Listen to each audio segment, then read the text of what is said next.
deixa eu falar uma coisa para vocês. A esquerda se convenceu no Brasil de que ela tem uma postura muito democrática. Ela tem uma postura cada vez menos democrática. O que eu quero dizer com isso? A esquerda planeja ser golpista? Não. A esquerda não tenta golpes de Estado, a esquerda não quer dar um golpe de Estado, a esquerda não vai dar um golpe de Estado. O Merval Pereira estava... Aliás, eu quero comentar um pouco essa passagem. A postura da esquerda hoje é conservadora. Hã? A postura da esquerda hoje, posicionalmente, a respeito do regime, é conservadora. Agora, ao mesmo tempo em que a esquerda não vai dar golpe de Estado, eu tenho certeza que se Lula for reeleito, a chance de a gente ter um golpe de Estado é zero. Uhum. Se Flávio Bolsonaro for eleito, eu acho que a chance de a gente ter uma tentativa de golpe de Estado é menor do que se fosse o pai, mas não é zero, não. Não é zero, não. Ele vem de um pai que tentou dar um golpe de Estado, que está preso porque tentou dar um golpe de Estado. Existe a cultura do golpismo dentro desse núcleo duro bolsonarista. Conivência com crime. Conivência com miliciano, tá uma coisa horrorosa o bolsonarismo, é o pior que existe na política brasileira. Isso tudo posto, a esquerda se convenceu de alguma forma no Brasil de que ela é limpinha em todas as virtudes do mundo, e é uma esquerda cada vez mais autoritária. A esquerda só consegue lidar hoje com a direita na base da censura. É pedido de censura para tudo. E tem mais.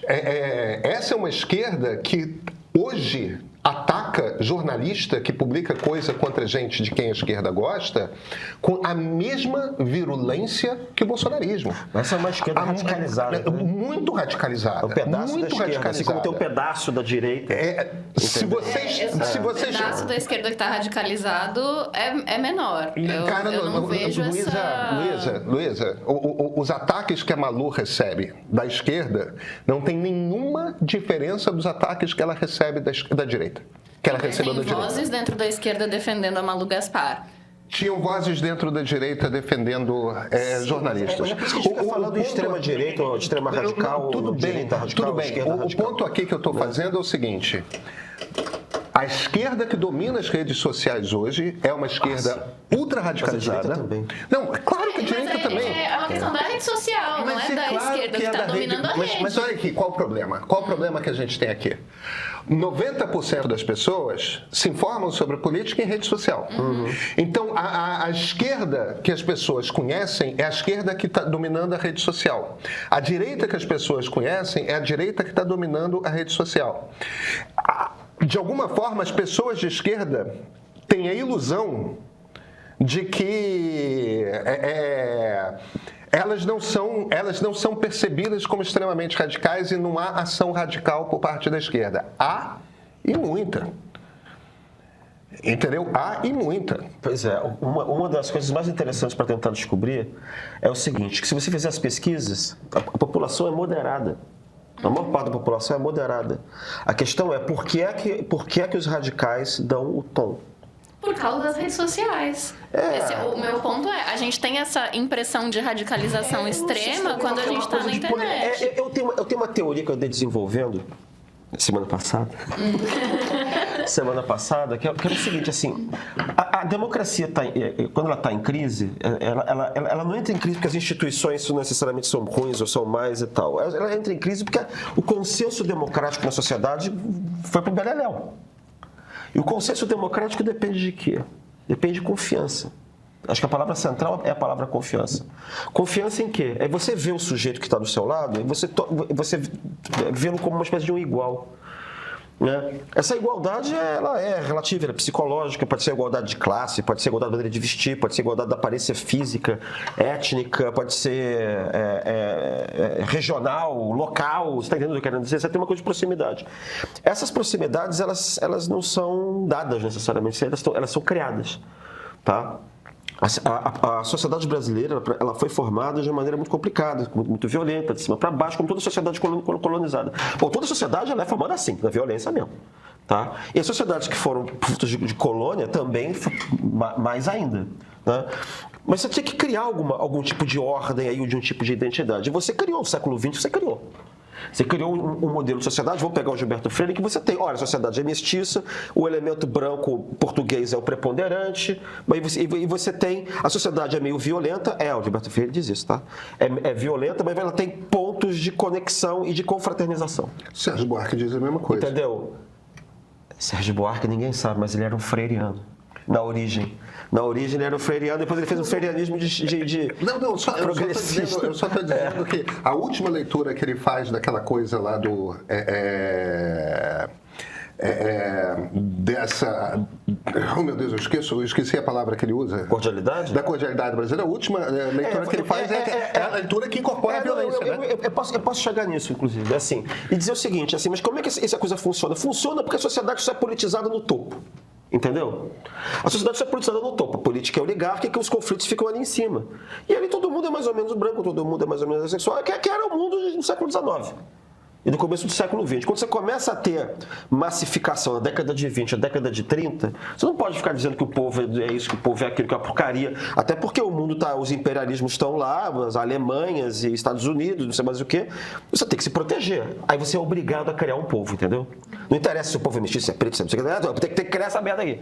Entendeu? Tem que mobilizar, a gente tem que dar soldado, a gente tem que sanear, a gente tem que dar saúde. Aí tem que crescer o Estado. A lógica é um pouco essa.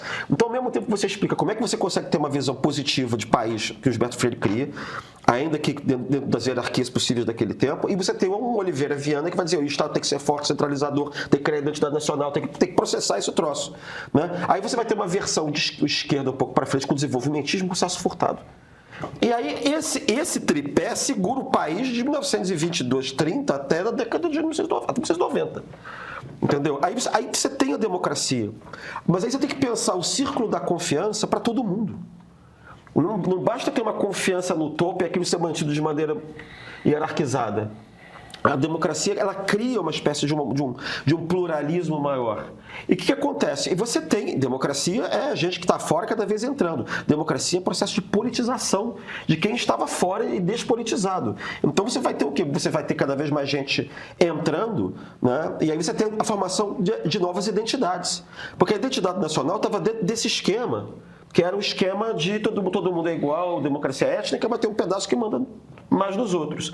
Conforme a base foi politizando também, em algum momento, essas novas identidades, quem estava fora começou a negar a identidade comum daquele modelo lá de trás, dizendo que aquela identidade era uma identidade que escondia dominação delas próprias. Aí você cria identidade, você cria identidade parcial, cria identidade negra, ou dentro, ou parda, ou preta, a identidade da mulher, você criou várias outras identidades. Né? Mas aí foi eu acho que isso é uma coisa lógica do processo de democratização. Porque aconteceu o seguinte, ao mesmo tempo em que você criou essas identidades novas, quem mandava antes, quando se sentiu ameaçado, usou a mesma gramática da identidade para ser organizado do outro lado. Aí você organizou uma identidade branca, uma identidade cristã, uma identidade não sei o que e tal, para brigar com essas, é a mesma gramática. Tá? E volta e meia reivindicando a ideia de totalidade, né? Que é essa coisa do patriotismo. Entendeu? Brigando como se né? Agora, o que aconteceu? Essa politização e essas identidades da democratização, elas ocorreram sem o restabelecimento de qualquer tipo de confiança. Porque, ao mesmo tempo, a desconfiança sempre existiu no Brasil.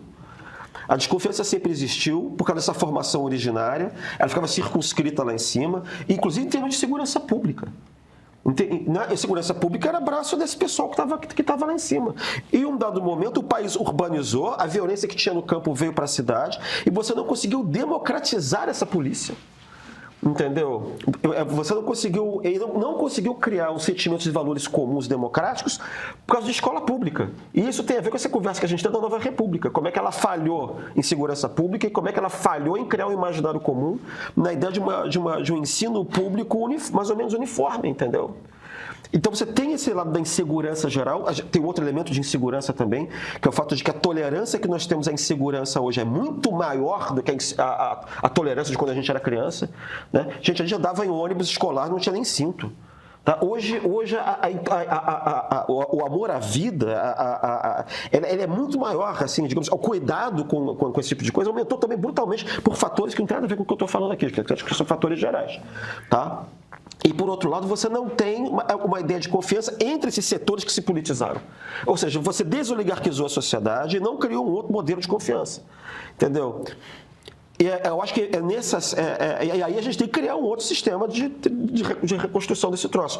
Isso passa por segurança pública, isso passa por ensino, mas isso passa por recuperar um imaginário integrador. Pois é, eu concordo inteiramente. Entendeu? Vamos ser honestos? Conversar sobre política em ano eleitoral pode ser frustrante. Parece que estamos todos presos numa bolha, repetindo as mesmas manchetes, os mesmos cortes de vídeo. A conversa, sabe, não avança. Fica no mais do mesmo. A pergunta é, como furar essa bolha? Com dados que dão para você uma base sólida para argumentar. É por isso que nós fazemos a pesquisa Meio Ideia. Todo mês nós vamos a campo para entender o que o brasileiro realmente pensa. Toda a sociedade. O que muda o voto dele, o que o preocupa. A pesquisa de março já está no ar. Para quem é assinante Premium, a vantagem é dupla. Você recebe a pesquisa completa antes de todo mundo e ganha acesso a todo o arsenal de conteúdos em vídeo, texto, áudio que a gente produz. Análises que conectam os pontos, reportagens que mostram os bastidores do poder e um streaming com programas, séries, documentários, entrevistas que vão além do óbvio. Chega de conversa rasa, gente. Assina o Meio Premium e tem um guia confiável para se informar sobre o Brasil.